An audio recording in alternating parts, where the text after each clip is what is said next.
নিয়ে আসছি। নতুন বছর আসতেছে সামনে। নতুন বছরে এমন কোনো কাজ করবেন না মানুষে যেন খারাপ বলে। ইয়াং জেনারেশনকে বলছি, আমাদের মতো ইয়াং জেনারেশনকে বলছি, এমন কোনো কাজ করবেন না।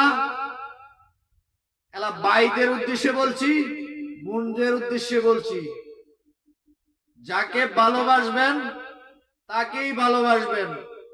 এমন ভালোবাসবেন না আজকে আছে কালকে নাই। ভালোবাসার মতো বাঁচবেন, কিন্তু কষ্ট দিবেন না মানুষকে।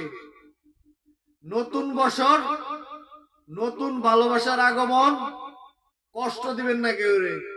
এই উদ্দেশ্যে আমি অল্প কথা আপনাদের নিয়ে আসছি। ভালো থাকবেন, সুস্থ থাকবেন, দোয়া করি আপনাদের জন্য।